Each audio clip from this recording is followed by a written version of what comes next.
Good afternoon, everyone. Right. Have you heard of about hospital-acquired infections? Have you heard the term? Yes, ma'am. Yes. What do you understand by hospital-acquired infections or nosocomial infections? What have you learned about it? Where do you get the infections? These infections. What is the place of acquiring the infection? Hospital. Yes, it is the hospital setting, right? So it's in more simple way, if you define what are hospital-acquired infections, the patients or anybody, they are getting the infection within the hospital premises or within the healthcare setting. What are the other types of infections in contrast to hospital-acquired infections? Community-acquired. Very good. Yes. Other one is the community-acquired infections. That is one way of categorizing infections more broadly. Community-acquired infections and hospital-acquired infections. There are important differences that you have to know about HAIs and community-acquired infections. There are some important differences, right? The types of infections and the etiological agents, how you manage, those can be different in these two categories. So today we are focusing on hospital-acquired infections. You will see how they are going to get different from community-acquired infections. What is the other term we use for HAIs? Nosocomial. Yes, nosocomial infection. That is another term that you can use. These are the objectives of today's lecture. First, you should be able to define what is hospital-acquired infection in general. Right? There are different types of HAIs. First, you have to know in general what are hospital-acquired infections, and then according to the different types of HAIs, you should have knowledge on how to define them. Now, there are UTIs, there are catheter-associated UTIs, there are pneumonia, and there are ventilator-associated pneumonia.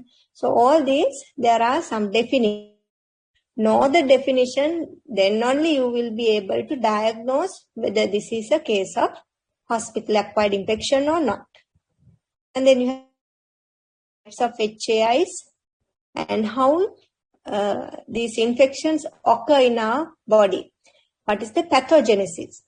Pathogenesis about the etiological agents and how the patients acquire, how these pathogens enter their body, and how they establish them in the patient's body.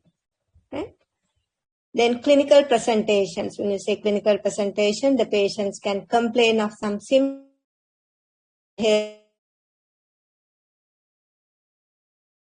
So symptoms and signs you have to know. And the management. Management, again, you know, there are three important components you have to talk about when you say management. Management includes, what are the three important components of management? When you are writing. Yes? Symptomatic management. Okay. The three important things that you have to think of. Symptomatic management, yes. The main areas now at the exam, when we ask about the management of some case, what are the areas you have to touch? Diagnosis. Diagnosis, because management starts when the patient comes to you. Right?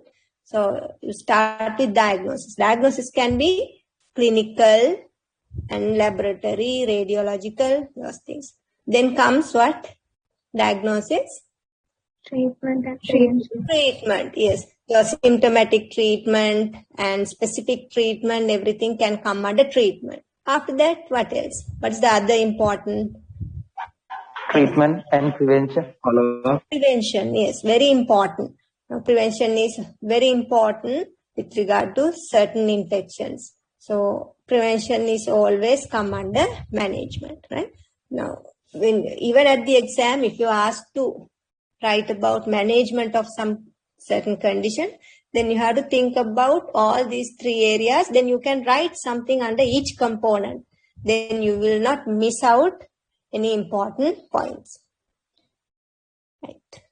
So this is the, in generally, what is hospital-acquired infections. Now you know when some infectious agent, bacteria or virus enter into our body, do they readily cause the symptoms and signs of the illness as soon as they enter into our body?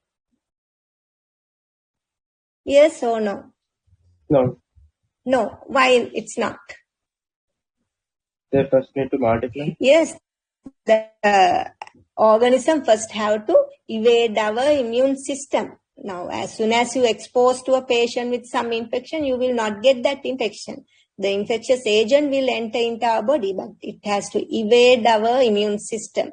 And then, if they are successful at evading the immune system, then they have to establish in the body and then multiply, right? Spread to target organs and then cause signs and symptoms of the disease. So it takes some time.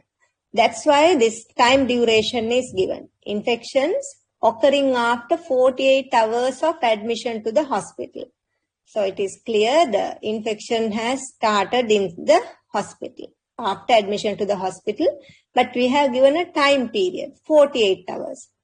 What will happen if a patient develops some infection on the first day of hospital admission? Within 24 hours, somebody develops infection. He came for some other problem, right? But he develops some infection within the first day of admission. Can you take it as a hospital-acquired infection? No. Why it's not? Why you can't take it as a hospital-acquired infection?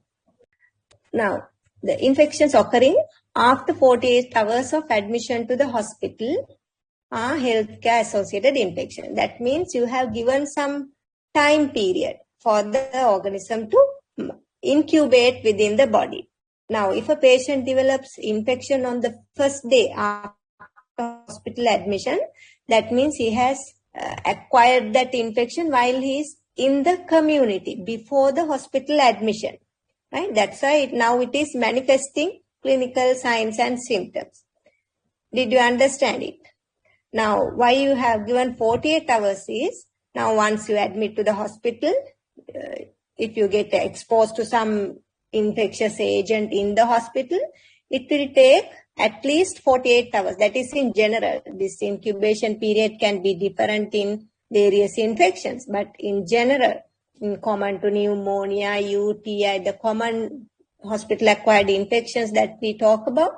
So that will, those infectious agents, once after you get admitted to the hospital, those infectious agents, when they enter into body, at least they will take about 48 hours for the incubation and then they will manifest the signs and symptoms. That is why if you develop signs and symptoms of infection after 48 hours of hospital admission, you categorize them as hospital-acquired infections. Did you understand this first part? Yes, ma'am.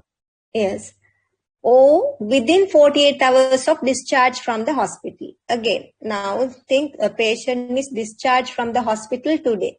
Now he goes home and tomorrow he will develop a fever and UTI. That is still within the 48 hours of hospital discharge. That means he has acquired that infection while in the hospital, but after that organism incubate in the body, now only he is manifesting the symptoms and signs.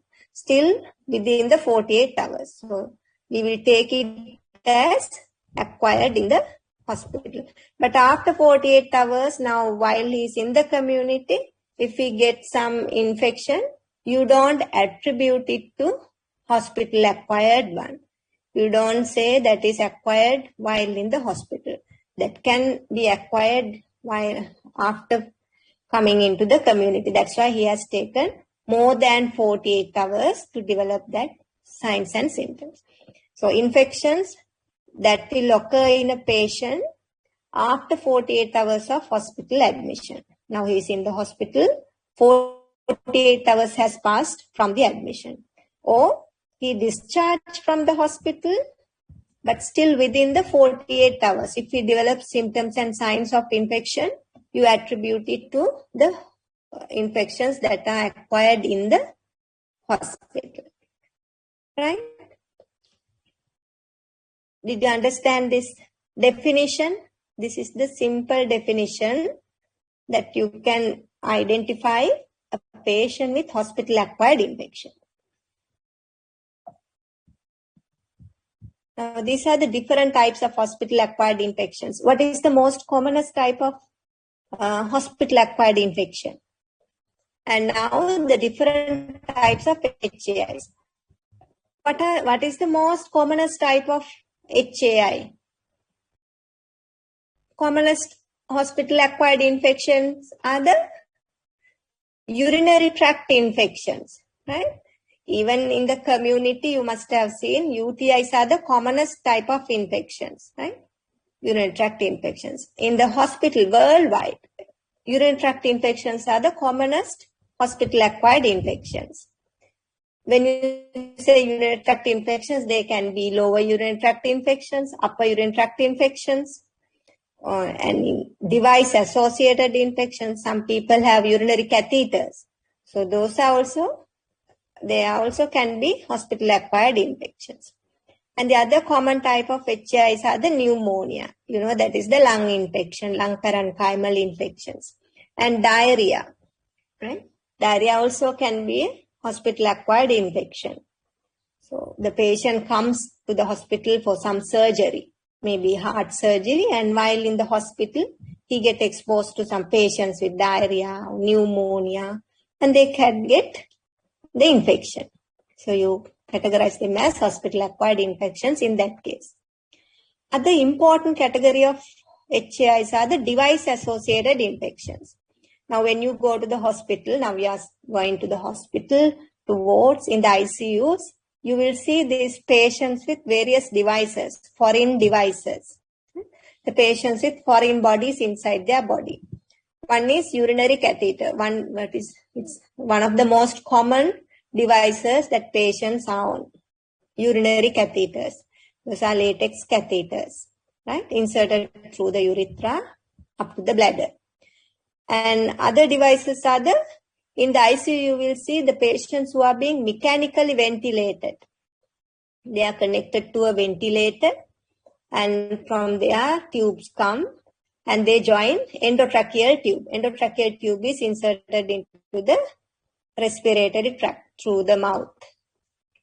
So the patients who get pneumonia due to the mechanical ventilation following intubation, they categorize as ventilator-associated pneumonia or VAP. And catheter-associated urinary tract infections, you categorize them as CE. Second one here, UTI pneumonia, those are without devices. Without devices also they occur, right? And the other device-associated type is the catheter-related bloodstream infection. Those are central lines. Now, you know, we have peripheral cannula, intravenous cannula, IV cannula. Those places also can be infected. IV cannula site infections can occur. And those are usually peripheral veins. So the infection may not be serious. Usually occurs and it can settle, right? But the problem with these central lines, catheter-related bloodstream infections, central lines, those cannula, they are entering the major veins and they close to the heart. Sometimes these cannula, they can enter even into the heart. So therefore, the infection rate and as well as it can be very serious, catheter-related bloodstream infections rather than peripheral cannula infections. Shunt infection. I will show you the diagrams. So shunts also, foreign bodies. These shunts, they also can be colonized with various organisms causing infections. So these are main types of device-associated infections. Catheters, urinary catheters, endotracheal tubes, in patients on mechanical ventilation, and central line associated bloodstream infections, shunt infections, especially in the CSF shunts. And the other important types is the surgical site infections. Following surgeries, the incision site can be infected. That is a different category of HAIs. And infections transmitted by blood and blood products. That's a well-known category of HAIs. So we will talk about this one by one. Now, first, how we acquire hospital-acquired infections. Now, this is related to the pathogenesis of hospital-acquired infections. Then this is common to most of these different HAIs. Now, from where do we get these pathogens? Can you answer? From where do we get these pathogens in hospital? For a patient to get? From contaminated instruments. Yes, very good. From the contaminated equipment, instruments. What are the types of instruments you know? What are the different? Critical, semi-critical and non-critical. Yeah, good. Critical, semi-critical, non-critical equipment. Some examples? Surgical instruments are Yes, critical. if you use contaminated surgical equipment, they can introduce the pathogens directly into the sterile body compartments. Very good.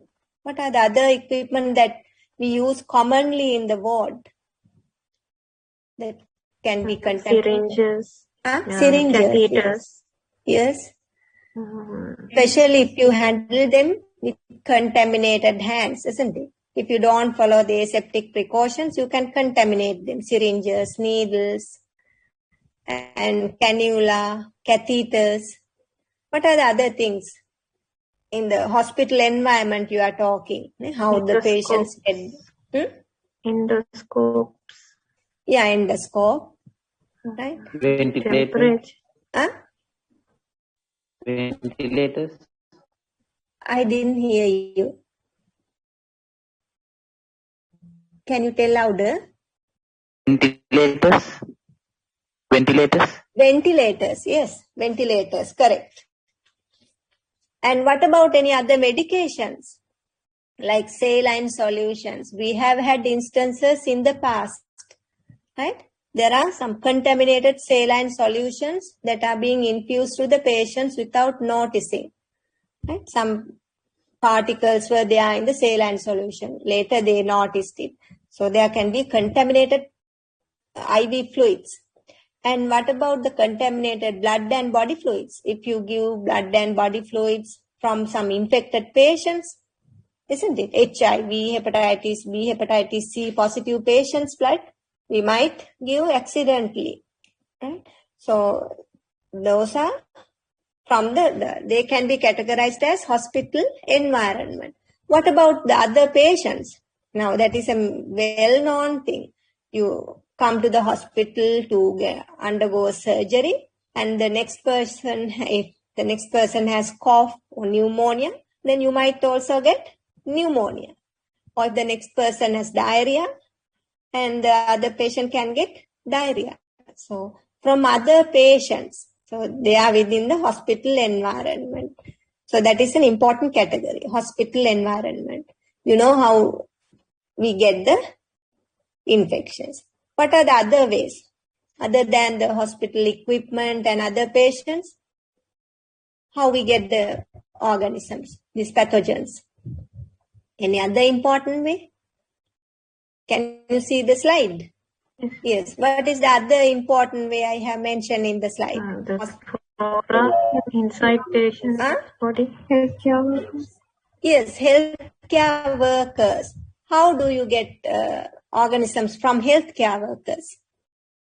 How do you get infections from healthcare workers? What is the main way of transmitting? Improper way of collecting What? procedures.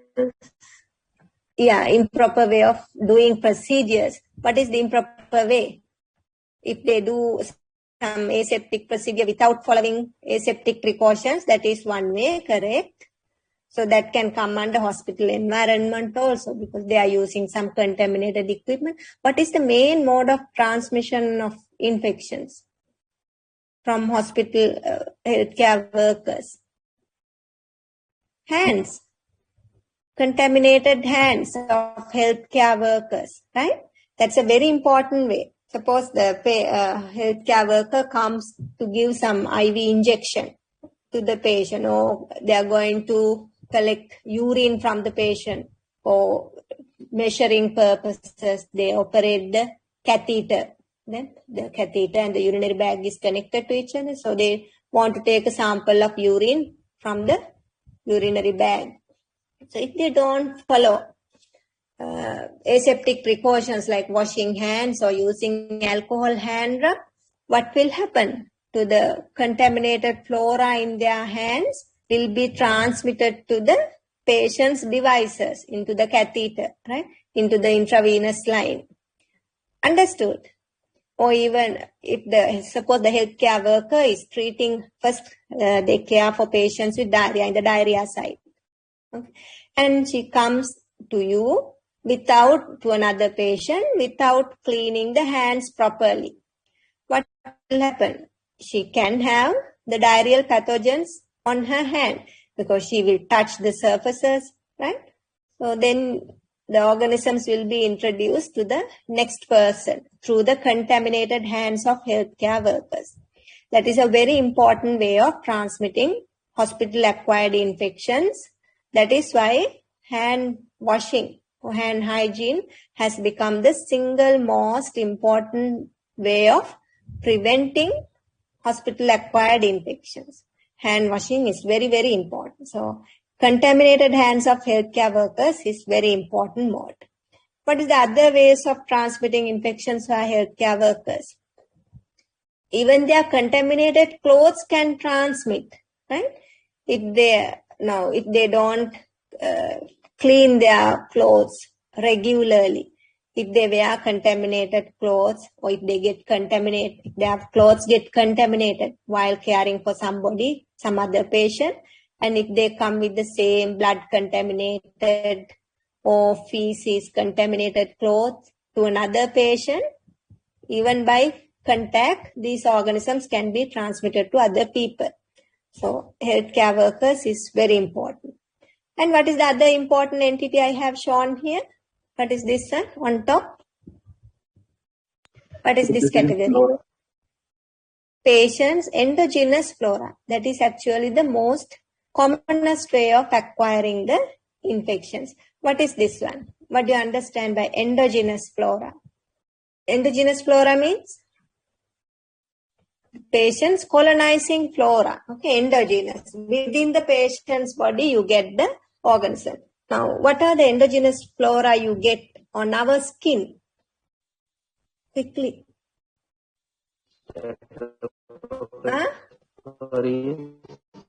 Coagulase negative staphylococci we have on our skin. What else? What else? Coagulase negative staphylococci. What else we get on our skin? What about Staph aureus? Do we have Staph aureus on our body? Yes, ma'am. Yes. Coagulase negative staphylococci? Yes. Yes. What are the examples of coagulase negative staphylococci? Staphylococcus epidermidis. Yes. What else? Saprophyticus. Yes. Staphylococcus epidermidis, Staphylococcus saprophyticus, and coagulase positive staphylococci like Staph aureus. Those are on our skin. What are the organisms we get in our gut? Endogenous flora in our gut? E. coli, Escherichia coli, Klebsiella, Enterobacteria. And they can be found in our perineal region as well. They can colonize the perineum as well. So they are all endogenous flora. In our oral cavity, we get Viridae and Streptococci, isn't it? So there are different bacteria that we get as endogenous flora. What will happen if you undergo a surgery? Suppose you undergo surgery and they didn't clean the skin properly, right? Or else after the surgery, they didn't care for the wound properly, then what will happen? The endogenous flora can enter into that site. Now your barrier mechanism is lost because you have undergone a surgery and the skin is cut. Therefore, these less virulent pathogens like coagulase negative staphylococci, right? Or viridans streptococci in the oral cavity. Now these less virulent pathogens, they can enter through this damaged skin, especially this coagulase negative staphylococci. Or else, if you have, suppose now you have, our perineum is colonized with E. coli mainly, a gut pathogen. It's not pathogen always. It's a commensal flora in the gut, E. coli. Only in some occasions they become pathogenic, right? So these commensal E. coli, they colonize our perineum. Cystoscopy means the GU surgeon, they use cystoscope. They enter the cystoscope through the urethra, the bladder. Right? Now, if they don't follow full aseptic precautions during cystoscopy, what will happen? When they insert the cystoscope, this perineal flora also can get in to the bladder with the cystoscope. Or else, if a patient has a catheter long term, this perineal flora can colonize the catheter. So mainly our endogenous flora, patient's endogenous flora,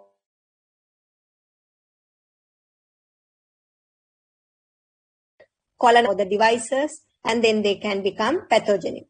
Now, when they are on the surface, they are not pathogens, but when they enter into the sterile body compartment, they can become pathogenic. So that is a very common way of getting infections from the patient's endogenous flora. So you have three common areas: patient's endogenous flora and the hospital environment, healthcare workers. That is, these are the important places from where you get organisms for the hospital-acquired infections. Is this clear to you all? Can you remember this? Yes, ma'am. Yes. Now, this is what we discussed. You will have some blank slides that is for you to work. Otherwise, you will feel sleepy if you just listen to me. What is the importance of hospital-acquired infections? Right. Why you learn about HAIs? Why they are important? Anybody? Why they are important? Hospital-acquired infections. It is difficult to treat Yes. Why they are difficult to treat? because they are highly resistant to antibiotics. Yeah. HAI is usually caused by resistant pathogens, so they can be difficult to treat. That is correct. That is one importance of HAI. What are the other importances? So what will happen when it is difficult to treat the HAIs? What will happen? Increase spreading among other patients. Increase spreading among other patients. Yes, they can be spread to other people also. Yes, correct. Now, when that condition gets severe, it gets more severe and high. Yes. The patients can develop severe infections because they are resistant to treatment. So they can get critically ill. So the mortality, morbidity will be increased. The mortality will be increased, isn't it? Because no effective antibiotic to treat them sometimes for the resistant pathogens. Morbidity is the hospital duration, admission duration will be increased. Now they come for some other problem. Even after they get that done, they can't go home because they have got another problem while in the hospital. So they have to stay more. So that will be a problem. So increased hospital stay will lead to increased morbidity. So then that will affect their economy as well, the household problems. Even for the healthcare, they are a burden, right? The hospital has to spend a lot of money for one hospital day for a patient. So to maintain that patient, a bed, electricity, water, medication, healthcare staff, everything matters. So one day in a hospital means a lot of cost to the healthcare system. So unnecessary stays have to be prevented. For that, hospital-acquired infections have to be prevented. So when they come for surgery, they get done the surgery and they should be able to go home. Right? If they get done the surgery and acquire some other surgical site infection, then they can't go home. So that's a very high burden to the healthcare system as well as to the household people of the patient as well, because they have to visit the patient every day.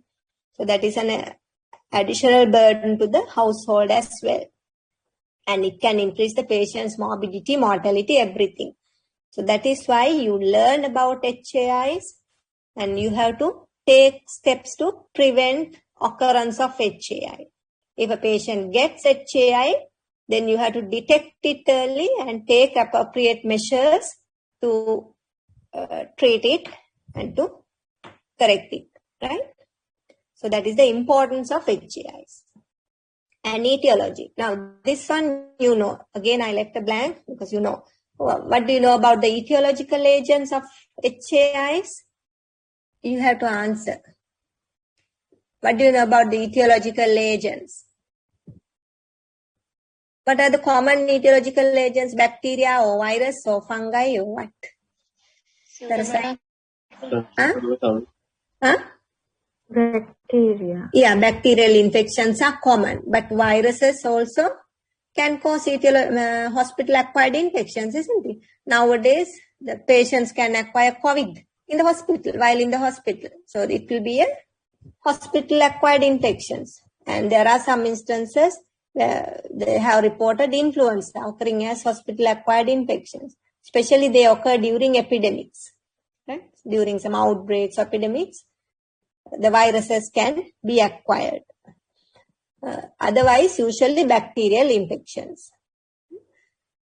What are and there can be fungal infections as well. Now you know mucormycosis, those infections which occur in patients with diabetes. Right? Immunosuppressed patients, you can get fungal infections as well while in the hospital as opportunistic infections. But the most common ones are the bacteria. But still you can get viral, candida infections, even protozoal infections can occur. No, but not very common, protozoal. Now, what are the common features of bacterial infections? Viruses usually occur during these epidemics, pandemics, epidemics. You get the HAIs. Bacteria, what is the important feature you know? You mentioned it earlier also. They are resistant to several antibiotics? Very good. Usually they are resistant bacteria. They can be even multi-resistant bacteria, not only to one group of antibiotic, maybe about more than 2-3 groups of antibiotics, they can be resistant. Right?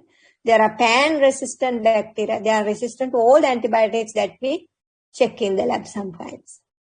So resistance is a common feature. What are the examples? By names, if you mention now, so a few bacteria, if you can mention. Pseudomonas aeruginosa. Very good. It's a very common etiological agent in hospital-acquired infections. Pseudomonas aeruginosa. Now, when you take community-acquired infections, it's not a very common one, right? It's not a true pathogen actually. Pseudomonas is a saprophytic organism, not a very virulent pathogen. But in hospital, because of these devices or the patient's immunosuppressive conditions, these saprophytic organisms, environmental organisms, they also get the opportunity to enter into the body and cause infection. Especially they get a good foothold onto the devices rather than the living tissue. They can, therefore, Pseudomonas aeruginosa has become a very common, important pathogen in HAIs. What are the other examples? Now you have to fill in the blanks, right? What are the other examples? Huh? Staphylococcus. Staphylococcus. What kind of staphylococcus? Methicillin resistant. Yes, methicillin resistant Staphylococcus aureus, MRSA. Very good. Any other Staphylococcus group? VRSA, vancomycin resistant Staphylococcus aureus. Okay. Vancomycin resistant Staph aureus. We don't get them very frequently, right? Like MRSA, you don't get vancomycin resistant one, but they are there. What about coagulase negative staphylococci? Coagulase negative ones? Are they true pathogens, coagulase negative ones? Usually they are not very pathogenic. Right? They are commensals. But because the patients have devices or their immunity is suppressed, then they also become opportunistic pathogens, coagulase negative ones. What else? Any other resistant pathogens? Quickly. What about other gram negatives which are resistant ones? ESBLs, have you heard of? ESBL. What does it stand for? Extended spectrum. Extended spectrum beta lactamase. Yes, producing coliforms. ESBL producing coliforms means extended spectrum beta lactamase producing coliforms. That means it's a enzyme, beta lactamase enzyme. It has an extended spectrum. That means it can break down even up to third generation cephalosporins. This beta lactamase enzyme. That's why you call them as extended spectrum beta lactamase enzyme producing coliforms. Mainly E. coli, Klebsiella, they produce ESBL, right? Enzyme. And carbapenem resistant gram negatives are there. What are the carbapenems? What are the carbapenem antibiotics you know? Imipenem, meropenem. Yes, imipenem, meropenem. They can be broken down by carbapenemases enzyme. There are bacteria which produce carbapenemases enzyme. And what about Acinetobacter? Have you seen laboratory reports of Acinetobacter in the hospital? Have you seen laboratory reports of Acinetobacter in the hospital so far? Now you are going to the hospital? Yes or no? No, madam. Huh? No, madam. No, not yet. But you will see in future, right? It's a very common pathogen in the hospital-acquired infection, especially in the ICU patients, multi-resistant Acinetobacters. Sometimes they are resistant to all the antibiotics that we check in the lab. So Acinetobacter, again, it's a saprophytic organism. It's in the environment, on the window ledges, in the dust. They survive outside, in the outside environment. Usually they don't cause infections in immunocompetent people. But especially in ventilator-associated pneumonia, catheter-associated UTI, central lines-associated bloodstream infections, they can be pathogenic. They can attach to these foreign bodies and colonize them and cause infections. Acinetobacter, right? It's a gram negative. Excuse me, I have a question. This Acinetobacter infection is common in toddy drinkers? Common in? Toddy drinkers, are this common in toddy drinkers? I don't hear the last word. Toddy drinkers. Toddy drink. That I'm not sure. Toddy drinkers, usually this amoebiasis is a common problem. I don't know about Acinetobacter, whether it is common in toddy drinkers. Right? Acinetobacter usually we get in the ICU, associated with the devices. Did you see it anywhere? No, madam. I am not sure about that. Okay. Right. So about the etiology now, we talked about the common bacterial patterns, mucosa, saprophytic fungus, and aspergillus. They can cause candida. They can cause infections in immunocompromised patients, especially in hospital settings. Right? When you take viruses, again, as I said, during pandemics, they can cause HAIs. So UTI we talked about. Now, you know that UTI you get usually associated with catheters. You know, the organism can get colonize the catheters. And in non-catheterized patients also can UTI occur as a hospital-acquired infections. non-catheterized patients, can they get UTI as HAI? Yes or no? Yes. Yes, it's actually the commonest HAI, right? Even without catheters, they can get a UTI especially from the contaminated hospital environment. They can get, if they don't have good toilet facilities with soap, water, right? Or the toilet articles are contaminated, they can get the urinary tract infections. And catheters, again, another predisposing factor, like cystoscopy, that is instrumentation of the urinary tract. If you don't follow the aseptic precautions, you can introduce the organisms into the bladder. Now, this is, have you seen catheterized patients? Yes, ma'am. Yes. So, this is a male patient with a urinary catheter, right? You can see the catheter inside the bladder. There's a balloon here, inflated balloon. Why you need a balloon inflated inside the bladder? If Why? the balloon Prevent is not there, the catheter come out through urine. Yes. Yes. To prevent the pulling out of the catheter. So to keep the catheter inside the bladder, you have to, once you insert the catheter into the bladder, they inflate the balloon with distilled water. There's another port going along the catheter wall to inflate the bladder, the balloon, right? And then this is the outside. You get two ports like this. One port to connect to the urine bag here. The tube, it is connected to the bag. Right.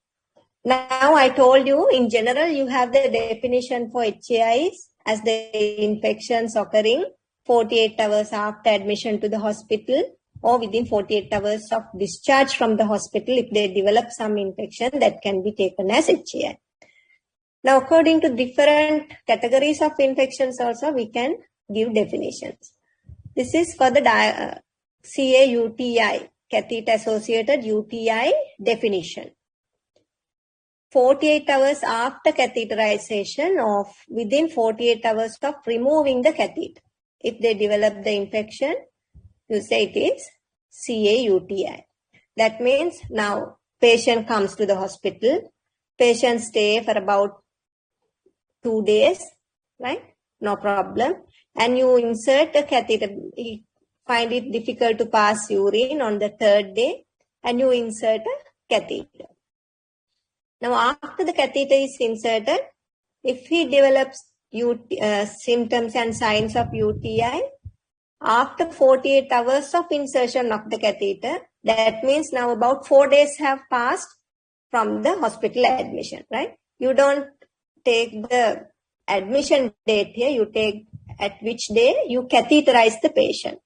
From the day of catheterization, when the 48 hours is passed, after that, if the patient gets symptoms, signs of UTI, you categorize it as catheter-associated UTI.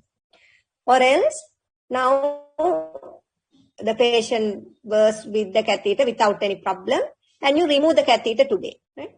If the patient develops UTI within 48 hours of removing the catheter, again you take it as catheter-associated UTI, even though he does not have a catheter now. Now, today you remove the catheter. Tomorrow he develops UTI, you attribute it to the catheter.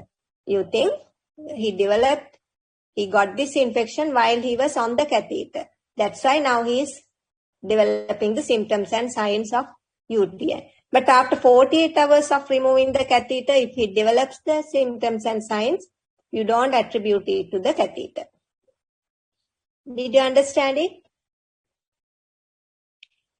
With regard to the devices, you have to think about the insertion date of the device or the removal date of the device. Within 48 hours of insertion of the device or after 48 hours of insertion of the device or within 48 hours of removing the device. Now, symptoms and signs. Do you think the symptoms and signs in a patient with CAUTI are similar to the ones that occur in patients without catheters? Are there any difference in the symptoms and signs? Can they be different in patients with catheter and patients without catheter? Are they very much similar or different? Can be different. They are similar. Huh? What are the symptoms and signs of UTI in a non-catheterized patient if they get a low UTI especially? Please answer. What are the symptoms and signs of low UTI? Huh? Dysuria. Dysuria. What else? Frequency. That means you have urgency to pass. Huh? You have urgency to pass urine, right? Frequency. Right. So, when you are on catheter, will that happen? Do you feel the dysuria or the frequency? No. Huh? No, because you have the catheter and the urine is not touching the urethral epithelium. So you will not feel the dysuria or you will not get frequency because you are on catheter. So you don't need to pass urine on your own. Right? Anyway, it will flow into the catheter bladder. So the symptoms and signs can be different in patients with catheters and without catheters. So I have left some blanks. What can come here for patients with CAUTI? Fever. Fever, yes, good. They can get fever, rigors, what else? Especially if they get, now here I have mentioned about lower back pain, malaise, lethargy. In cystitis, what is the other feature they can get? Cystitis? Where do you feel the pain? Back pain you get mainly if the kidneys are involved. Lower abdominal pain? Yes, lower abdominal pain, right? In elderly patients, what are the symptoms? Do they get typical symptoms and signs of infections? Elderly people, immunocompromised people, do they? Because of their immune system is not functioning properly, sometimes they don't get the typical symptoms and signs of infection. Usually with related to infections, they show signs of sepsis sometimes, right? Especially not related to the urinary tract. They can present with altered mental status. Right? They can become confused when they get some infection. They get either pneumonia, UTI or surgical site infections. But these immunocompromised people, especially neonates, elderly or immunosuppressed due to some other cause, due to cancer and treatment, they can become septic and they can present with either they can become confused, right? Altered mental status, or they can become drowsy. So those can be other symptoms of and signs of presentation, especially these catheters. They are inserted for long term for elderly patients. So they can come with those atypical symptoms and signs of infections like drowsiness. Understood? Clear? Did you understand? Yeah. Can you fill in these blanks? Fever, altered mental status, low abdominal pain, confusion, right? Drowsiness, but not dysuria or frequency, you can see. And the other thing is, for you to suspect catheter-associated bloodstream, you have to have a positive urine culture as well. You know how we collect the sample of urine from a catheter.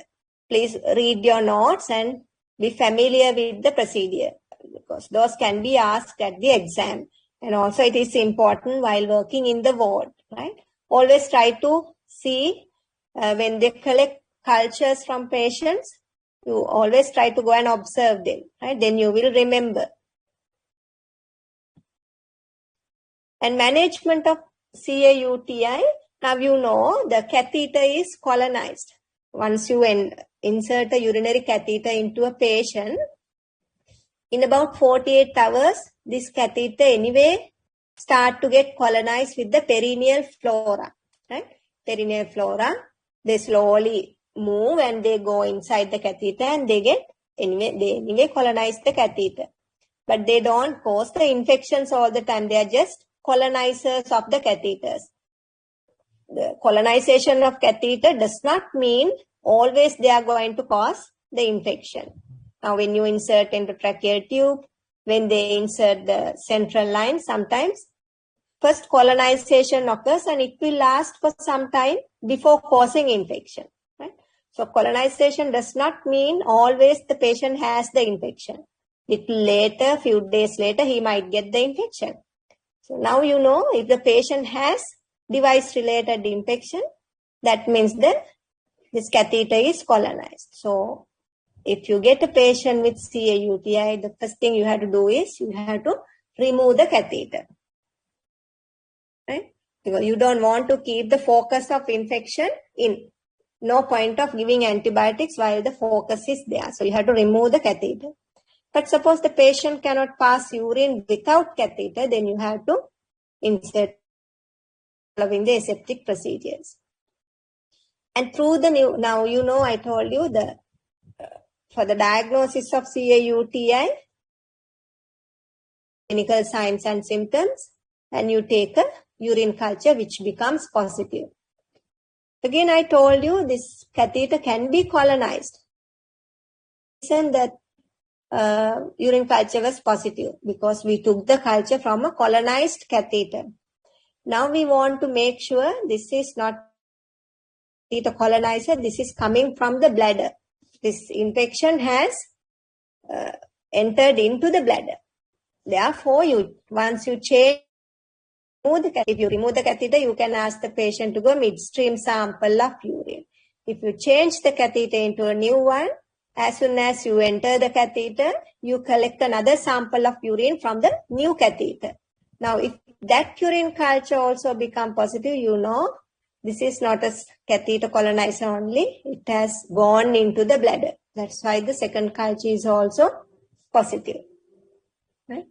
So you have to repeat the urine culture and then you start antibiotic treatment. Empirical antibiotic treatment you call it. Why do you call it empirical antibiotic? Why it is empirical antibiotic? What is empirical therapy? Treatment before the diagnosis. Yes, before identifying the pathogen, diagnosis you might have made clinically or other laboratory investigations. You might have made a clinical diagnosis, right? But still the pathogen is not identified. Then you guess what is the most likely pathogen. What could be the resistant pathogen pattern if this is hospital-acquired infection or whether it is community-acquired infection. If it is hospital-acquired infection, then you have to use broad spectrum of antibiotics because there's a high chance of these bacteria to become resistant. Right? If it is community-acquired one, then you don't need broad spectrum of antibiotics usually for the empirical antibiotics. And now you have sent your cultures and ABST and you have started the empirical antibiotics because your patient is ill. And in about 2-3 days, you get the culture and ABST report. Now you can review the culture and ABST report to see whether you are giving correct treatment for the patient. What else do you assess? I have left a blank here. What else do you assess? Other than the culture and ABST report? What else? Treatment. What else do you assess? The improvement of the patient. Patient's clinical status. Okay? Now, not only the culture and ABST report, you have to look into the patient also, whether he is responding to the treatment. So, the blank, you have to mention patient's clinical status. And then the duration of therapy. So, you may not needed to remember this duration, right? Just I mentioned here. And the other thing, important thing in the management is the prevention. Now, prevention, usually these device-related ones, we use a term called bundle care. Bundle means, you know, a bundle. Several steps are there, so you call it bundle care. We will be talking about prevention of HAIs in a later slide, right? And now about the pneumonia. Shall we move on to this topic now? Pneumonia, and there are two categories, HAP and VAP. What is HAP? HAP. What is HAP? Hospital associated. Very good. Hospital acquired pneumonia. What is VAP? Ventilator associated pneumonia. Now, HAP is on the patients who are not connected to ventilators and who are not on mechanical ventilators, right? VAP for the patients who are on mechanical ventilation. Now, hospital acquired pneumonia, the definition is what? Can you tell the definition for hospital acquired pneumonia? Quickly. What is the definition for HAP? Pneumonia developing in patients after 48 hours of admission to the hospital or within 48 hours of discharge from the hospital. If they develop pneumonia, you call it as nosocomial pneumonia or hospital-acquired pneumonia. VAP is what? What's the definition of VAP? Can one of you read this one? Please. Lung infection occurring more than 48 hours after endotracheal incubation and mechanical ventilation or within 48 hours of extubation. Yes, very good. Now, you can remember the definition for CAUTI. Likewise here, once you intubate the patient and start mechanical ventilation, 48 hours have to pass for the patient to develop the symptoms and signs, right?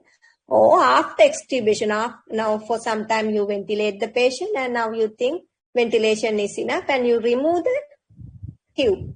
That is called extubation.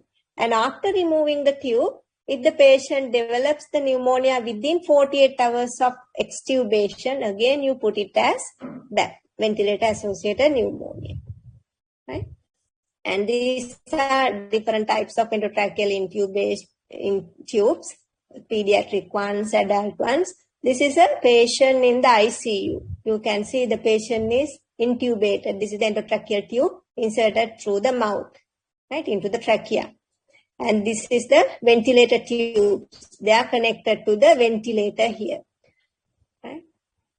So once you go to the ICU, you will see enough of these patients. This is a line diagram for you to understand what's happening in the ET intubation. Now this is the endotracheal tube. Right? So it is passed through the mouth. This is the pharynx and into the trachea. Now, within the trachea, you can see there's some space between the tracheal wall and the tube. There's a space here. So, if you get any secretions here in the mouth cavity or here, subglottic area, if you get secretions, they can seep through this space into the lungs and then they can cause infections in the lung if they aspirate these secretions. Especially these patients are in supine position. They are not in erect position. They are supine position. So it's very easy for these secretions to seep through this space into the lungs. And some semi-conscious, unconscious patients. Now this is the esophagus behind it, right? From the esophagus, sometimes the contents in the stomach can regurgitate and come here and creep into the lungs. So aspiration can occur. You call it aspiration of stomach contents. Now they can lead to infection, inflammation and infection in the lungs, leading to pneumonia. And this is one way, right? Secretions, subglottic secretions, oral secretions, or aspirations from the stomach can enter into the lungs. That is one way of getting ventilator-acquired pneumonia because they don't have the normal reflux protective mechanisms. They are all bypassed. You can see there's a tube here bypassing the natural protective barriers. And if you now this end is connected to the ventilator via tubes. So if you get any contaminated fluid, condensate in the respiratory tubes, they can get dislodged into the endotracheal tube. Right? And people remove from this end to suck out secretions. Healthcare workers, nurses, physiotherapists, they suck out ET secretions. What will happen if they touch this end without washing their hands? With contaminated hands, infections can be introduced, organisms can be introduced into the endotracheal tube. Now this secretion passage is prevented by inflating a balloon, a cuff here. As you can remember, in the urinary catheter, there was a balloon. Here also there's a balloon-like structure surrounding the tube. Right? It's called a cuff. Now you can inflate it through this one. You can inflate by air or water air usually. You can inflate the balloon, this cuff, and you can close this gap. So the aspiration is prevented. But you cannot inflate it too much because then it will press against the tracheal epithelium and tracheal epithelium can get necrosed. So you have to be careful. These are the ways of entering the organisms. Through the contaminated hands of healthcare workers or through the contaminated condensate or aerosols, right? In inspirated air or aspiration from the gut, especially in semi-conscious, unconscious patients. Aspiration can lead to pneumonia, ventilator-associated pneumonia. Did you understand how you get the ventilator-associated pneumonia in intubated patient? Simply, did you understand how it happens? Yes, ma'am. Yes. Now, this is the clinic diagnosis of VAP. How you clinically suspect whether a patient is having ventilator-associated pneumonia. You need radiological feature, chest X-ray plus 2 clinical features. Now, these are the 2 clinical features. The patient should have either hyperthermia or hypothermia. Temperature more than 38 degrees Celsius, right? Or hypothermia, sometimes especially in neonates, elderly people, immunosuppressed people, their body temperature may not increase with infection. They can have even hypothermia. Right? And purulent respiratory secretions, because of the pus cells, they can get ET secretions, purulent ones, right? Pus containing, like turbid ones can come when they suck out secretions from the endotracheal secretions. These are 2 main clinical features that you will see. And this is the radiological feature you commonly see in chest X-ray. There may be some new or progressive lesion in the chest X-ray, some opacity you can see, some new one, not a previously existing one, or progressive one. Today you take one X-ray, you see a small patch, but next day you want to confirm it, so you repeat the chest X-ray next day also. If it has enlarged that opacity, that means it's a progressive lesion. So that can indicate radiological, that can give radiological evidence for VAP. So just remember these, okay? The clinical features suggestive of respiratory tract infection plus the chest X-ray change. You can clinically associated pneumonia, especially now when you go to the ICU. If a patient on mechanical ventilator developing fever and purulent secretions, and then you can ask them to show you the chest X-ray and see whether there are chest X-ray changes. And that is how you have to remember. These are the lab criteria that we can use to diagnose VAP. If you do full blood count, you will see leukocytosis or even the basic count. Leukopenia can occur or immature neutrophils, because when there's an infection, there'll be lots of neutrophils get these band forms or immature neutrophils in infections. And culture. What are the samples you culture from a patient with VAP? What are the samples? Can you tell me some samples that you can collect from patients on mechanical ventilation? You have to tell me the answers, otherwise we can't proceed from here. Can you please tell the samples that you can collect? Sputum. What? ET secretions. Now you saw the patient is on endotracheal tube, right? So endotracheal secretions or ET secretions, you can send. You can't ask the patient to cough, right? Like in other pneumonia, you can't ask the patient to take a deep breath and cough as deeply as possible to give a good specimen. You can't ask the patient to do that because the patient is either unconscious or semi-conscious or anyway with a tube. So they can't cough to give a sample. You have to get the secretions from the endotracheal tube. So ET secretions, usually physiotherapists, when they are giving physiotherapy, they can suck out secretions with the help of a nursing officer. What are the other samples you can collect? Bronchoalveolar lavage you can collect, right? That is, you collect via a bronchoscope. You insert the bronchoscope and then you can collect bronchoalveolar lavage, or you can collect protected specimen brush samples. Through the bronchoscope, you send a brush also with a cover. Then you collect the sample and then you cover it again and take the brush out. So you call it protected specimen brush samples. Bronchoalveolar lavage, ET secretions, protected brush specimens can be collected. Biological markers, these are indicators of infection. C-reactive protein, C-reactive protein is increased in bacterial infections. Or procalcitonin also can be used as an indicator of infections.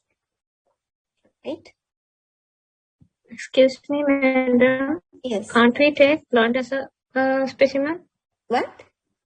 Can't we take blood as for culture? Blood for culture. Now, from pneumonia, there's a 10% chance that blood culture can become positive. Usually in pneumonia, the organisms are not present in the blood all the time. Transient bacteremia can occur. From time to time, you can get bacteria in the blood in patients with pneumonia. So if you mention blood cultures, that is not a very correct sample, right? Respiratory samples are the best ones. Blood cultures, if you mention, you can mention that there is a 10% of chance that blood culture can become positive in patients with pneumonia. Not all the time. Blood cultures can become negative in patients with pneumonia, or there is a 10% chance of becoming positive also.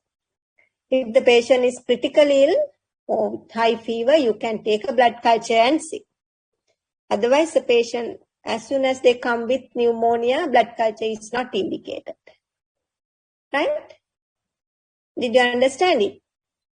Yes, madam. Thank you.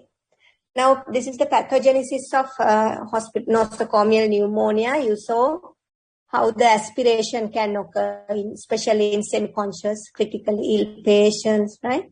Their stomach contents can be aspirated into the lungs. And immunodeficient people, due to neutropenia, they are susceptible to infections.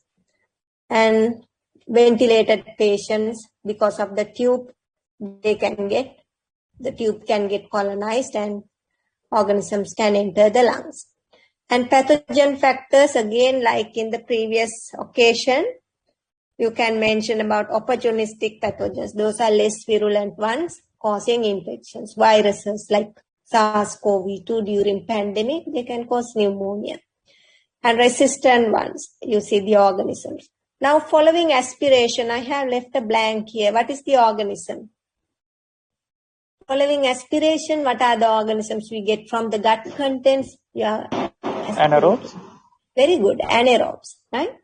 Anaerobes. Usually following, if you get hospital-acquired pneumonia in patients with patients who are semi-conscious or unconscious, you call it aspiration pneumonia. Anaerobes are an important etiological agent. There can be other mixed pathogens, but you have to treat anaerobes as well. And MRSA, multi-resistant Klebsiella. From cooling towers, what is the organism you get? Another blank. Yeah? Legionella. Very good. Legionella pneumophila, right? Legionella. You get from cooling towers.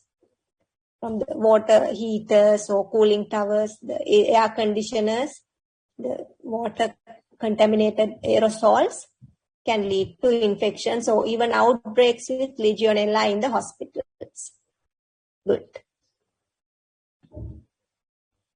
And environmental factors, actually we talked about this. And the other important thing you have to talk about is biofilms. When you have a foreign body devices, biofilms are very important structures to cause infections, right? What happened now, when there's a foreign body in our devices there, it has covered our normal epithelium, right? When you have the catheter, when you have the ET tube, our the epithelium is bypassed, right? Now, when the organisms enter, they enter through that lumen of the foreign device. We have all our innate immune mechanisms on our epithelial layer, the cilia and the mucin layer and IgA antibodies, right? Blood supply with the immune cells we have on our epithelium in the surface mucosa. But when you have the device bypassing that, all the innate immune mechanisms are bypassed. Therefore, the microorganisms get a good access via this foreign device. And the other thing is they can get a good foothold onto the foreign device rather than onto living tissues. Usually when they try to attach to our living tissue, we try to remove them. Now, if they try to attach to our urethral epithelium, our urine flow will flush them out, right?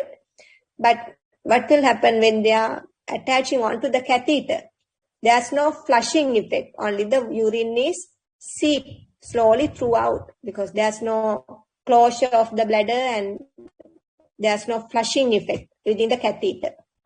So the organisms will not get flushed off and they are escaped from the innate immune mechanisms. Therefore, they get a good foothold onto the foreign body surfaces. And the other important thing is they will produce extra polysaccharide material. Okay?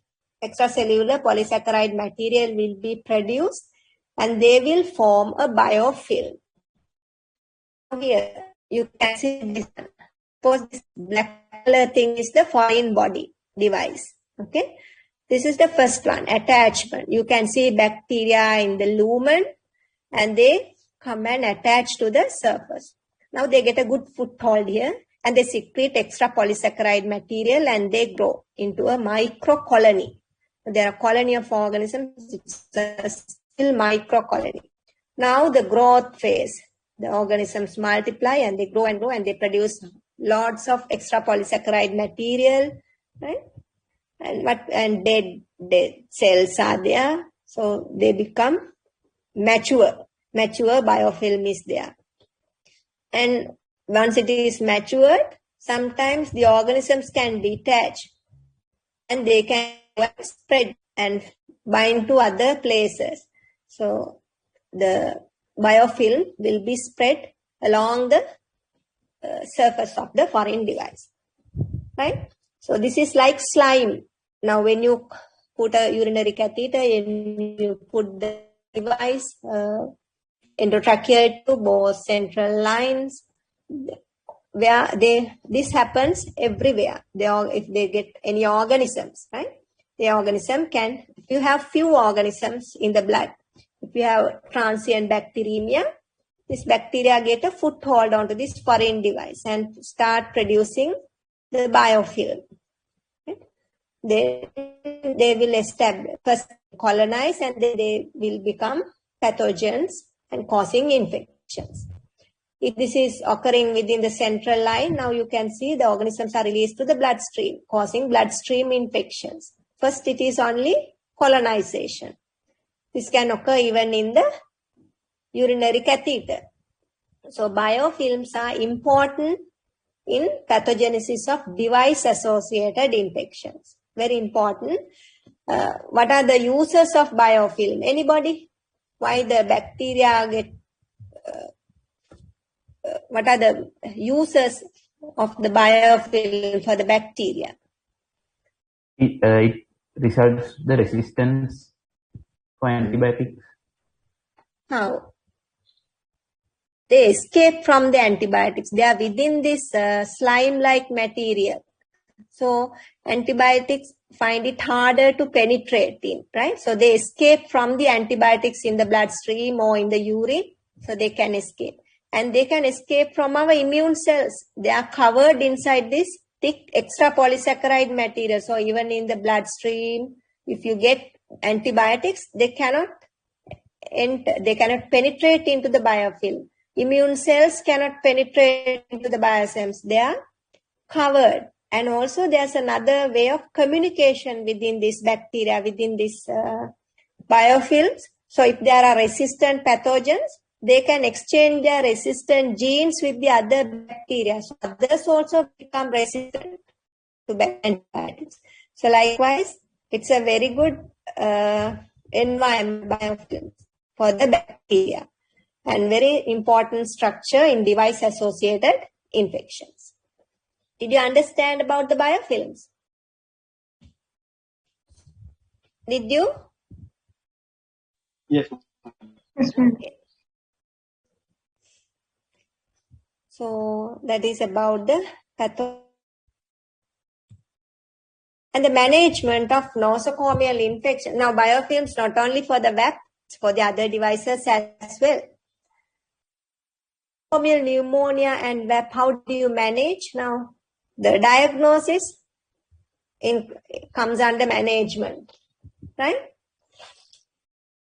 Okay, so talk about the diagnosis. You know the samples now we take from patients with ventilator-associated pneumonia.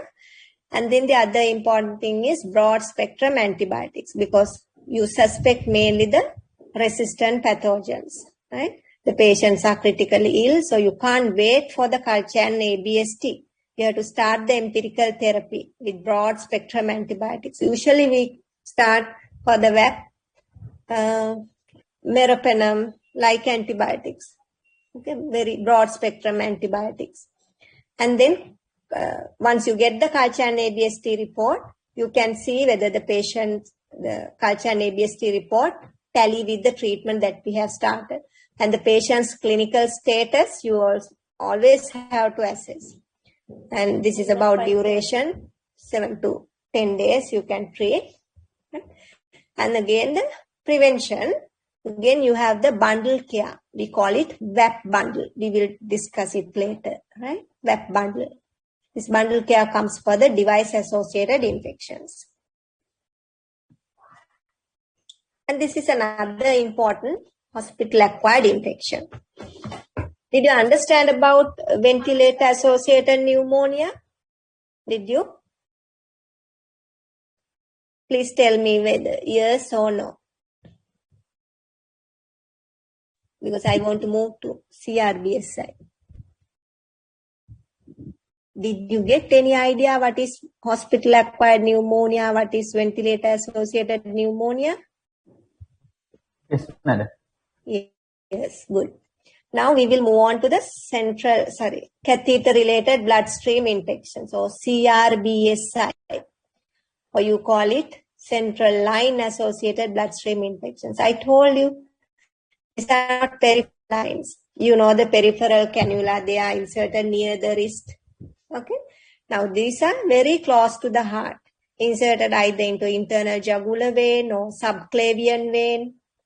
And they have several ports and they are very long also. The part outside the skin, there's long ports, several ports.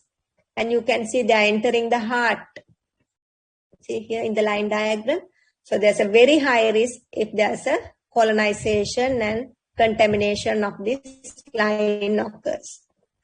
Therefore, you have to practice you have to carefully handle these equipments, right? So we will see now the lines. Once you insert this line, right, the colonization of this line lumens can occur, especially from the patient's endogenous flora or from the contaminated hands of healthcare workers. You can administer few organisms into these lines and they can colonize the lines. With time, they will colonize and make the biofilm. And once, as I showed you, the biofilm can break off and can lead to dispersal, spread into the bloodstream. So that is how bloodstream infection occurs from the colonization of the lines. Okay. Now in this patient, you see up to the side point of insertion, because they have pasted a transparent dressing. And why they have different ports, several ports, for what purposes? Why they use central lines rather than peripheral lines in some patients? Sometimes they want to check the central venous pressure. That is one reason, right?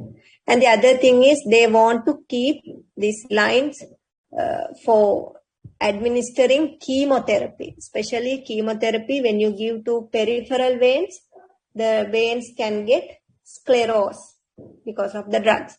So chemotherapy are the drugs given for the cancer patients. So then they will use these central lines, long lines, to give the chemotherapy drugs.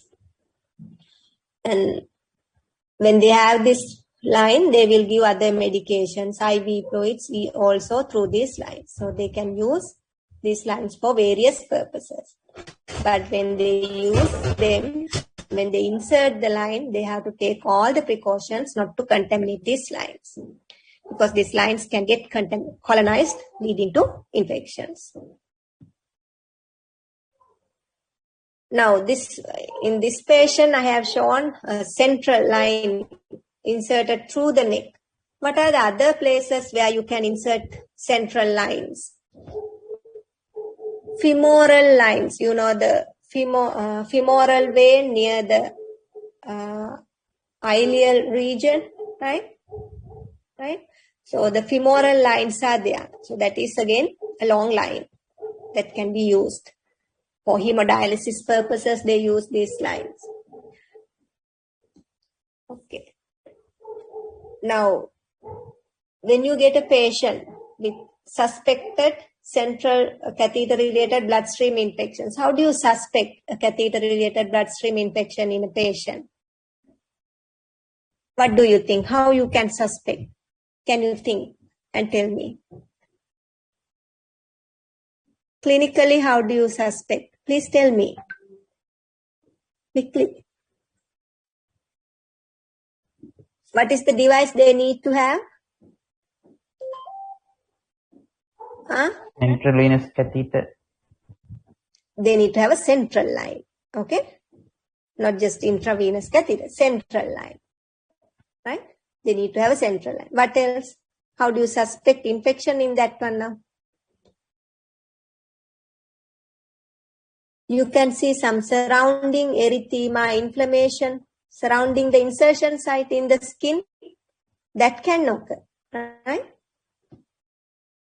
Inflammation, erythema, tenderness surrounding the insertion site of the central line, you can see. What is the other feature? Main feature, another main feature with bloodstream infection? What is the symptom patient gets? Fever. Fever, yes. Patients can get fever. Then you can check the body temperature, elevated body temperature, right? And patient can go into sepsis. Blood pressure can drop if it is a severe infection. Now, those are for clinical diagnosis. For the laboratory diagnosis, what we can do in this one? Laboratory diagnosis? Yes, blood cultures. Now, blood cultures, from where do you take? From this one. What are the places you can take blood cultures? You can now you are suspecting the colonization of the central lines. That is the focus you think, isn't it? So if you take blood cultures from the central line, that is one sample, right? Now, if you take a blood culture from, you know, the central line here, I showed you the central lines. This, if you use one line from this one and take a blood culture. If a blood culture is positive in this central line, what that can indicate? The line is colonized with the organisms. It does not say the organisms are present in the bloodstream also here in the other blood vessels, the organisms are present, then you can't come to a conclusion like that if you take only a central blood culture from this line, one of these ports, right? For that, you have to take two blood cultures, one from the central line and one from peripheral vein. From a vein, maybe from the other hand, you can take a blood culture. If that blood culture and the central line blood culture both are positive, then you know the line has become positive and the organisms have entered the bloodstream as well. So you need to have two blood cultures, one from the peripheral vein and another blood culture from the central line, right? So you need to have two blood cultures becoming positive. And management. Now, as for the catheter, if this one is colonized and the blood culture is positive, then you remove the central line because you can't keep an infected focus connecting to the heart. So you have to remove it, right? Usually endotracheal tube, you don't remove when they have the positive cultures, you don't remove it. But for the central lines, urinary catheters, you remove them. And antibiotic therapy, again, broad spectrum antibiotics you use. Prevention, CRBSI bundle, we will talk what are the steps you can take to prevent this catheter-related bloodstream infections. Do you have some idea about catheter-related bloodstream infections? How these central lines get colonized? Why we use central lines? And how the organisms, why it is very important than peripheral IV cannula? And colonization of the central line and then the organisms entering into the bloodstream. So for the diagnosis, you take central line blood culture as well as a peripheral blood culture. And patient can have clinical signs and symptoms of this infection. This is about shunt infections, mainly cerebrospinal fluid shunts or VP shunt. What does this stand for, VP shunt? What is VP? From where to where? The shunt. You can see this blue color thing is the catheter or the shunt.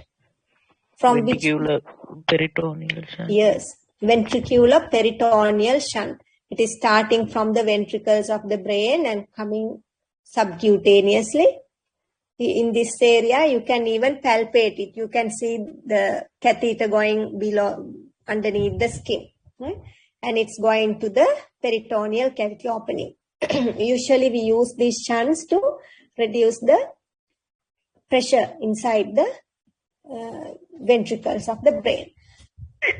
So CSF, extra CSF will flow through the shunt and will be absorbed into the peritoneal cavity. So the pressure inside the ventricles will be reduced.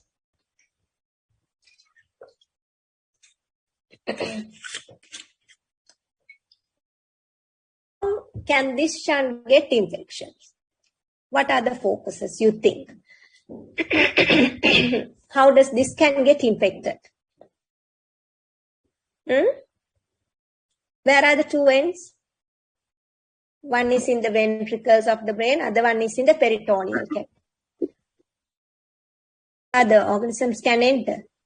Peritonitis. Yes, very good. If you have peritonitis, organisms in the peritoneal cavity, intra-abdominal infection, organisms can enter from this end, right? Leading to shunt infection.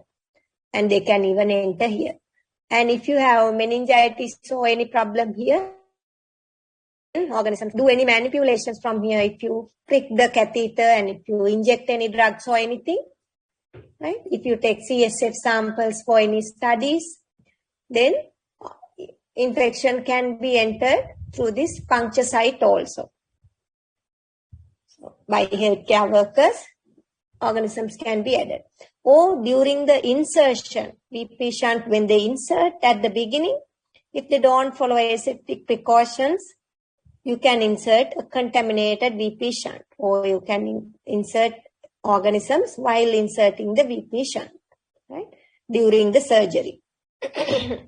So those are the instances where you can acquire the infections of the VP shunt. You administer only very few number of organisms, so it might take time for the organisms to colonize and make biofilms and then manifest as infections. So this is one case history that I have seen, right, regarding a CSF shunt infections. It's a very typical history. We will look into this one.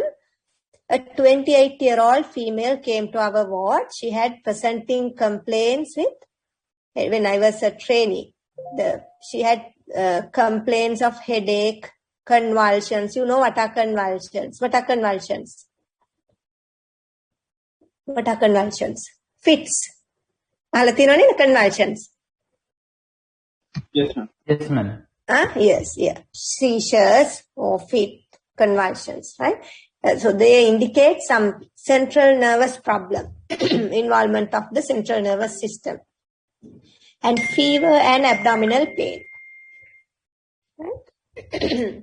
So these are the presenting complaints of this patient: headache, convulsions, fever, and abdominal pain. When you take the past history, she has undergone VP shunt insertion since 17 years of age for normal pressure hydrocephalus. She has had hydrocephalus. It's a normal pressure hydrocephalus, but because of the hydrocephalus, she's producing a lot of CSF. So those extra producing CSF has to be removed. So they have inserted a VP shunt. Now she's 28 years. Since then, she didn't have any problem. Now she was following delivery, I think, right? When she came in 28 years after pregnancy, she came with this complication, as far as I can remember. And now they suspected VP shunt infection because she's having abdominal pain, and then again related to central nervous system problem. So VP shunt infection was suspected in this patient.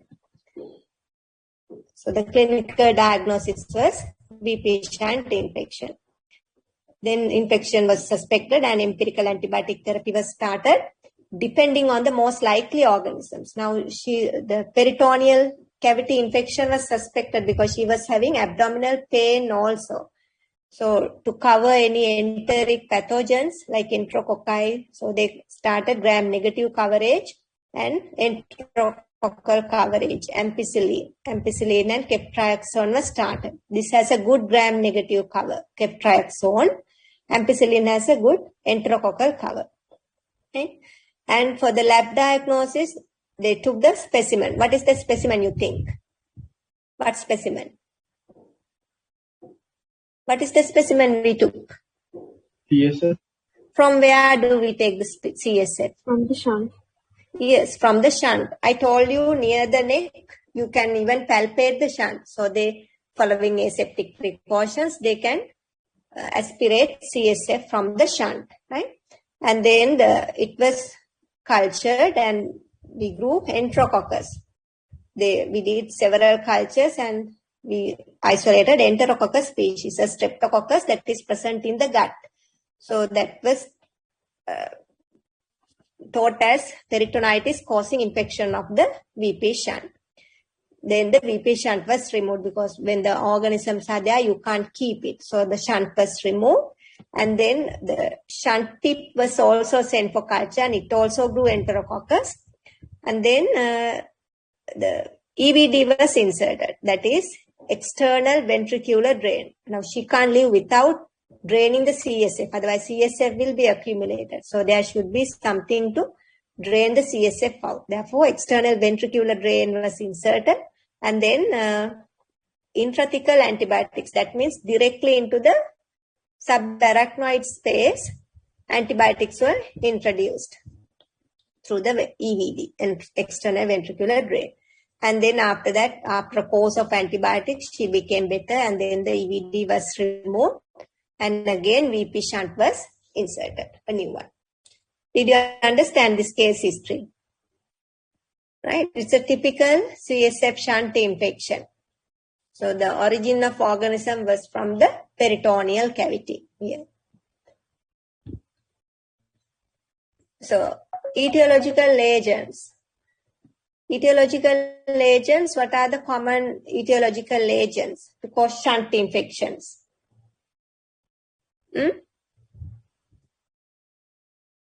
What are the common organisms? Now, the most commonest type organisms to cause shunt infection?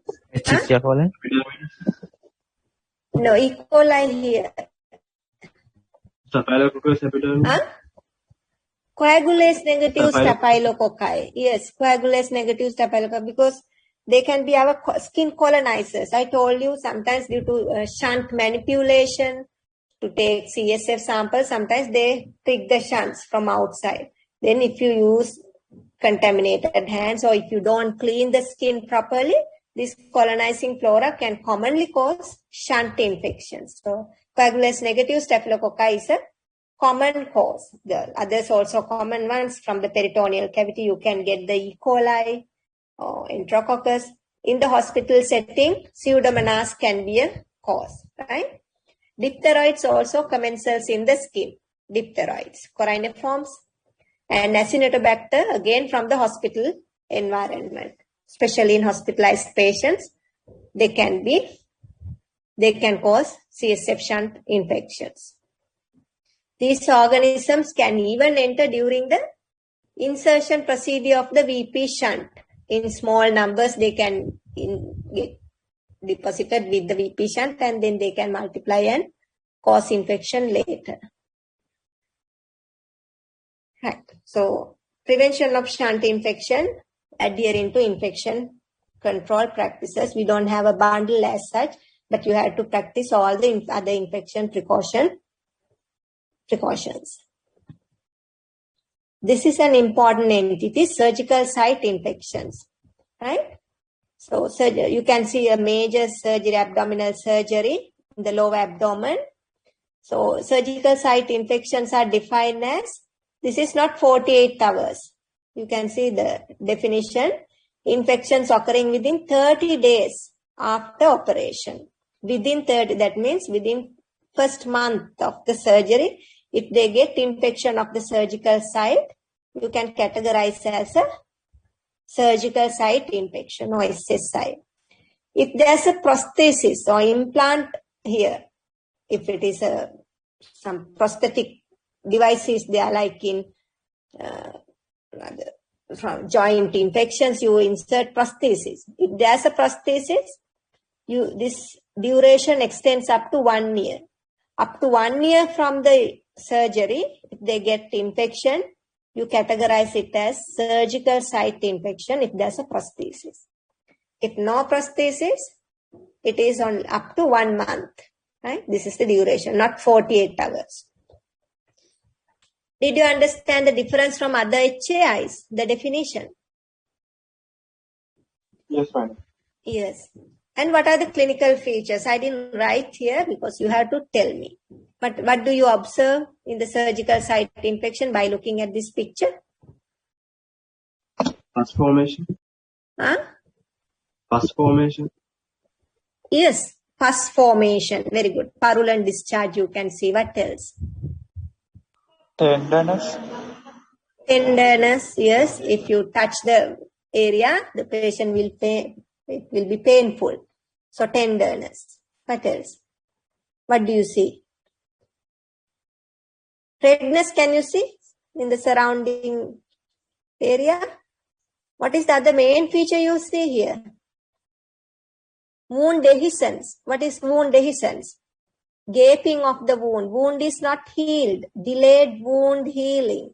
Right? So wound is open. Can you see? It is not closed. It is not healed. Delayed wound healing and pus formation surrounding erythema, inflammation or pain and tenderness. Those are symptoms and signs of surgical site infection. Even patients can have fever, can go into sepsis. Right. So those are the clinical features.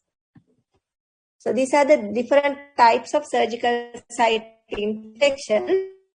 You can categorize them as superficial incisional SSI, deep incisional SSI, and organ or space infection. Now, superficial ones are the skin and the subcutaneous tissue is only involved. Right? infection is only in these superficial layers. And if the muscles and fascia are involved, infection is spreading up to this level, then you call it deep incisional SSI. If the infection is spread beyond the incision into the organ space, then you call it organospace infection. Just know about it, right? You don't need to go into deep, but just know there are different types of surgical site infections depending on the level of involvement. So this is what we saw in the previous picture. And now the important concept, bundle care. Now before that, what are the important steps to prevent HAIs? Other than the bundle care, what are the important steps? Tell me quickly. What is the single most important step to prevent hospital-acquired infections? Proper hygiene. Which hygiene? Hand washing. Yeah, hand washing, right? Hand washing. That is the single most preventing hospital-acquired infections. Don't forget it. Hand washing is very, very important, right? When you ask to write about prevention of hand hygiene, you don't talk about bundle care before the hand hygiene, hand washing, right? Very important. If the hands are visibly soiled, you have to wash your hands. Soiled, you may use even hand rub. And what else? Then especially related to the devices, other infection control prevention practices like using mask in respiratory, if there are patients with respiratory infections, you can wear. And we will talk about the bundle care, especially in relation to the devices. We call it a bundle because there are several steps, not only one step. And this bundle care has to be practiced by all the healthcare workers if they are attending to a patient's devices. If they handle a patient's device, all the healthcare workers have to think about these steps and they have to adhere to the steps. So these steps together you call as bundle care, right? So for different infections, we have different bundles. Now, CAUTI bundle, that is to prevent catheter-associated urinary tract infections. How do you prevent catheter-associated UTI? Can you tell me? Why this patient get the UTI first? Tell me. What is the reason? That is how you can remember this bundle. Why this patient get the UTI? Due to the contaminated catheter. Because of the catheter, right? That is why there was a catheter. That's why it got contaminated. Sir? So because of the catheter, this patient got UTI. So you should not insert urinary catheters unless it is really necessary. There should be a definite indication for catheterizing a patient. That is the first thing.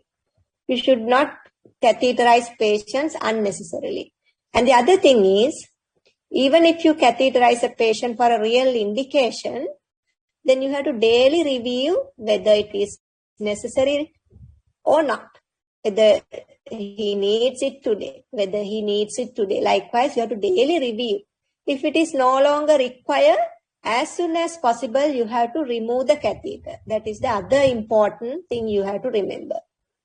First thing, there should be a clear indication to use that device. That is common to all the other devices as well, like central lines, endotracheal tubes. First, you have to see whether there's a real indication to use this device on this patient. And then second one is daily review of the need of that device. And if it is no longer needed, you have to remove it as soon as possible.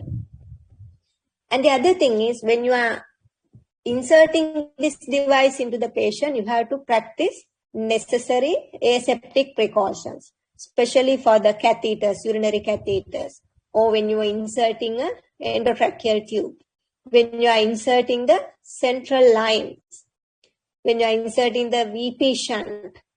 All these devices, you have to follow full aseptic precautions, right? Otherwise, you can introduce the pathogens, commensal flora with the instrument into the patient's body. right? And then those are common to all the devices. And then specifically for the catheters, once you insert the catheter, you inflate that balloon so that it will not pull out. And the other thing is you have to secure it onto the thigh. You have to paste a plaster or something and paste it onto the thigh like this. Then that will also prevent dragging out of the catheter. If the catheter is pulled out, what will happen? The urethra will get traumatized. There will be bleeding and organisms can ascend. Therefore, you should prevent traumatizing the urethra. And the other thing is you have to ensure always gravity drainage of urine. That means the urinary bag and the catheter tubes. This tube has to be in a lower level than the bladder. If they are in upper level than the bladder, what will happen? Backflow of urine can occur. Then organisms might be transported from the bag or the tubes into the catheter and the bladder. Therefore, gravity drainage. That means urine always has to come from the bladder lower down to the tubes and the bag. You have to ensure the bag is in a lower position than the bladder.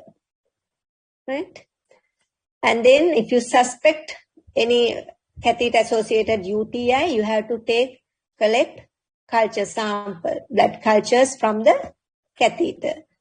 And you might have to remove it or change into a new catheter. This is the inflated balloon. And this is, you have to practice aseptic precautions when inserting the urinary catheter. You have to know about cleaning the perineal region. Right?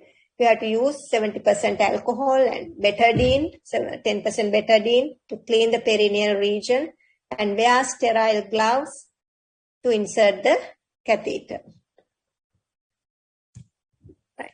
So I discussed those things before showing this slide because this is too crowded.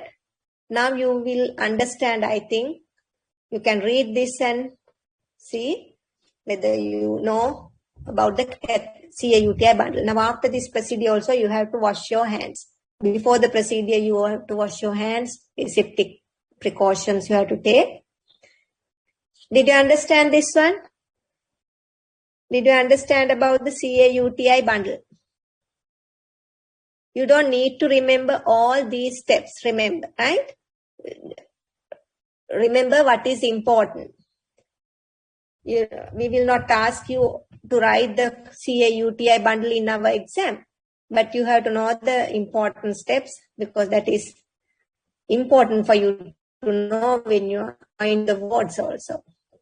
We might ask few steps, but write 2 steps, 3 steps to prevent CA-UTI likewise. Did you understand about the CA-UTI bundle? Yes or no? Yes. Yes, madam. Okay, good.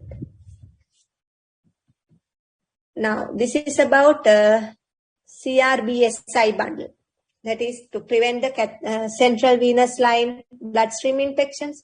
Again, see, indication for central venous catheters. That means there should be a definite indication to insert a central line.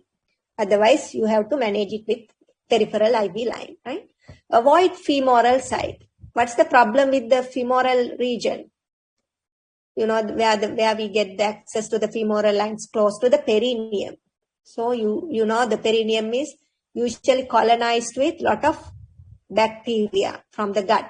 Therefore, better to avoid that contaminated site. That's why usually we go for the neck lines rather than the femoral lines. If you can't get access in the neckline, they use the femoral line as well. But as far as possible, avoid the femoral site. If you want to use the central line, use the neckline. And these things you don't need to remember these types of catheters. There are different types of central lines, right? Where you get less infection, those things. And this is important. Maximum barrier precaution. That is when you insert the central line, you have to practice full aseptic precautions. You have to prepare the skin properly. First you clean with 70% alcohol, starting from the center and moving concentrically outward. and then leave for about 2 minutes for the alcohol to evaporate. And then you use 7.5% povidone iodine. Again, starting from the center and moving out in concentrical manner, right? Or you can use even chlorhexidine-based solutions for the skin antisepsis. Here, maximum full aseptic barrier precautions. This is how you have prepared the skin for the neckline insertion. The surrounding area is covered with sterile cloth.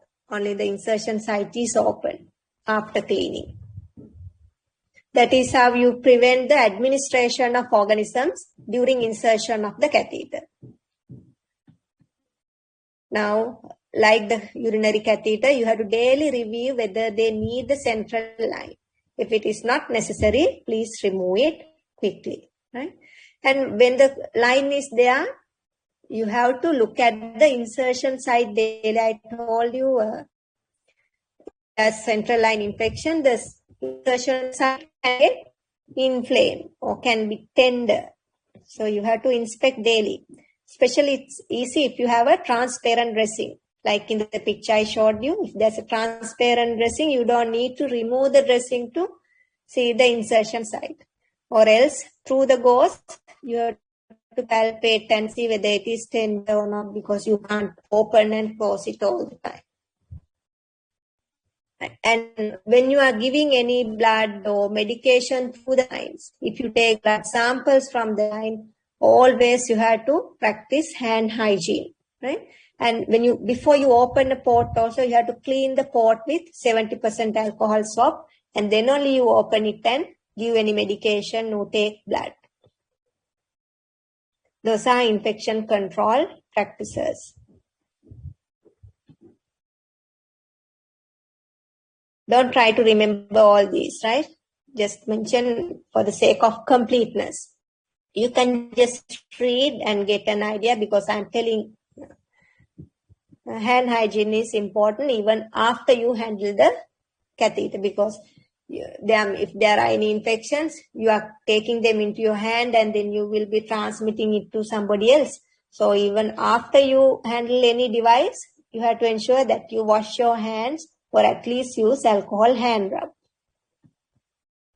Web bundle, this is for the prevention of ventilator-associated pneumonia. Again, you need to have a definite indication for intubation. Then daily review the need of the tube. If it is not necessary, you have to remove it. And while the patient is on ET tube and on mechanical ventilators, as much as possible, you have to reduce heavy sedation. If the patient is fully unconscious, then there's a high risk of aspiration of these secretions. So you reduce the sedation and you get the patient also to breathe, right? While on the mechanical ventilator, they can give intervals for the patient also to breathe. That is also one way of reducing this pneumonia.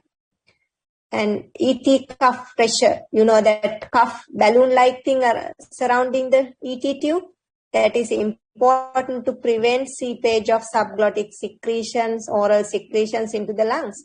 But if you inflate the cuff too much, then again it will damage the tracheal epithelium. Tracheal epithelium can get necrosed. So you have to maintain the optimal ET tube cuff pressure. And you have to keep the patient little.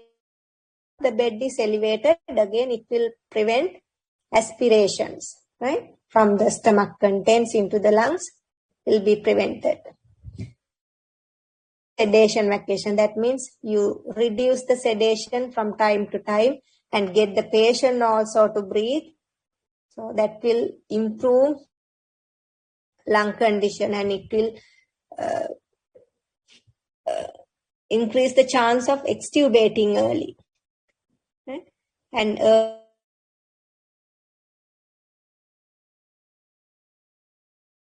ventilation and get the patient to breathe on his own, and then you can extubate him early. So keeping the device can lead to infections. And oral care is important, otherwise contaminated secretions can be aspirated into lungs. And hand hygiene, especially when you are handling the ET tube. For physiotherapy, you have to practice hand hygiene. And peptic ulcer DVT prophylaxis, that especially peptic ulcer prophylaxis, they give. Otherwise, acid from the stomach can be aspirated into the lungs, leading to pneumonitis. Right? DVT prophylaxis, that is for the deep vein thrombosis prophylaxis, because blood clots can come and cause problems in these patients. That's for. And prevention of surgical site infections. Again, infection control practices at theater, ward is important. During the surgery, if you don't practice proper aseptic precautions, that can lead to contamination of the surgical wound. And patient optimization prior to surgery is important. That means you get the patient nutrition corrected, right? And the other thing is you get the patient to bathe before the surgery so that colonizing flora can be reduced, the burden of the colonizing flora. If you get the patient to bathe before the surgery for several days, daily baths will reduce the colonizing flora. And so that will, otherwise the heavily colonized skin can lead to surgical site infections. And also antibiotic prophylaxis. During the surgery, they give antibiotic prophylaxis, or even following surgery, maybe few doses of prophylactic antibiotics can be given to prevent surgical site infections. Appropriate wound operative wound care. In the ward, when they dress the wound, they have to practice aseptic precautions not to contaminate the surgical wound, and also shortening the hospital admission duration. If the patient is fit enough to be discharged, they should be discharged without keeping in the hospital where you get a lot of resistant flora and infections. So that is also important to prevent surgical site infections. These things, I think now I also explain you a little bit. You can read and you can think and work out answers, how you prevent these infections. Okay, don't try to memorize. Don't try to read 1, 2, 3, 4 like. Just remember these things, work out. Now you are going to the hospital also. So you have good thinking power. You can think and work out how you can prevent a surgical site infection likewise. Okay, then it's easy to remember. Don't try to memorize these the things in the lecture note. Make it more practical, then it will be easy to remember. And this is another type of infection that you can get in the hospital, diarrhea. Usually you can get it from cross-infection from other people, right?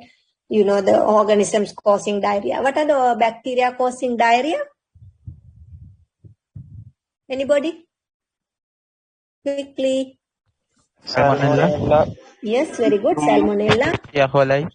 Escherichia coli, there are diarrhea causing ones. Shigella. Vibrio cholera. Vibrio cholera, if there are patients. Yeah. Okay. Any infectious agent can be transmitted. Even viruses causing diarrhea can be transmitted, right? Rotavirus, the astroviruses, they can be transmitted. So cross-infection can occur in hospital. What is antibiotic-associated diarrhea? Pseudomembranous colitis. Colitis. Yes. How does it happen? Due to normal blood flora altered due to antibiotic treatment. So Clostridium difficile multiplies in Yes. gut. Yeah, good. So because of the antibiotics, usually the broad spectrum antibiotics, not just narrow spectrum ones, broad spectrum ones like third generation cephalosporins, carbapenems, clindamycin, it's a main culprit, right? Or ciprofloxacin like fluoroquinolone antibiotics, right? Usually any antibiotic can lead to this, but commonly broad spectrum antibiotics. They can kill the gut flora. They can alter the gut flora. Then what will happen? These pathogenic organisms can come and lodge inside the gut. Usually Clostridium difficile is an organism like that. Because it's anaerobe, they will not be killed by these ceftriaxone, levofloxacin like drugs. So they will they will colonize the gut and they will start the infection called C. difficile infection, Clostridium difficile infection. So that is the common organism to cause antibiotic associated diarrhea. Okay. How do you prevent this diarrhea? Infections from the cross infections, how do you prevent? Hand hygiene again, isn't it? Hand washing practices and isolating the diarrhea patients separately. There should be some cohorting of diarrhea patients in the same ward, one quadrant for the diarrhea patients, and designated staff for the diarrhea patient site.